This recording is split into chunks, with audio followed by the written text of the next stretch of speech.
Hi అండి, అందరికీ నమస్కారం. Welcome back to my channel. ఇప్పుడే అందిన వార్త, గ్యాస్ సిలిండర్ రూల్స్ అయితే మారున్నాయి. ఇకపై గ్యాస్ సిలిండర్లకు క్యూఆర్ కోడ్ అండి. పూర్తి వివరాలు ఇప్పుడు తెలుసుకుందాము. వీడియోని ఎక్కడ కానీ స్కిప్ చేయకుండా ఎండ్ వరకు చూడండి, అప్పుడే పూర్తి ఇన్ఫర్మేషన్ అర్థమవుతుంది. అలాగే వీడియోకి ఒక లైక్ చేయండి ఫ్రెండ్స్. ఇక విషయానికి వచ్చినట్లయితే, ఎల్పిజి సిలిండర్లకు త్వరలో క్యూఆర్ కోడ్ ఇవ్వాలనే ప్రతిపాదనపై చర్చ జరుగుతోందని కేంద్ర వాణిజ్య పరిశ్రమల శాఖ మంత్రి పీయూష్ గోయల్ అన్నారండి.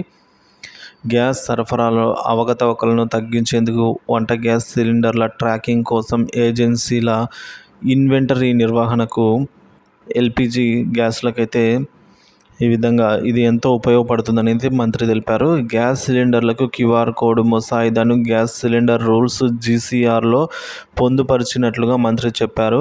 త్వరలో దీనిపై తుది నోటిఫికేషన్ వెలువడే అవకాశం ఉందని, గ్యాస్ సరఫరాలోని అవకతవకలను తగ్గించేందుకు వంట గ్యాస్ సిలిండర్లను ట్రాకింగ్ కోసం ఈ క్యూఆర్ కోడ్ ఎంతో ఉపయోగపడుతుందని గోయల్ అన్నారు. నివాసాలకు 30 నుంచి 50 మీటర్ల లోపు పెట్రోల్ పంపులు పనిచేసేలా అవసరమైన భద్రతా చర్యల నమూనా రూపొందించాలని మంత్రి petroleum and explosive safety organisations పేసోను ఆదేశించారు.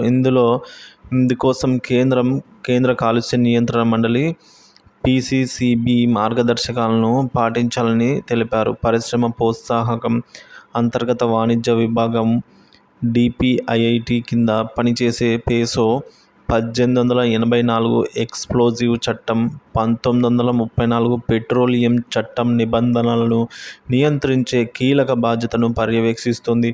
పెసో మంజూరు చేసిన లైనింగ్ ఫీజులో మహిళా పారిశ్రామికవేత్తలకు 80%, ఎంఎస్ఎంలకు 50% రాయితీని ప్రకటిస్తున్నట్లు మంత్రి వివరించారు ఫ్రెండ్స్.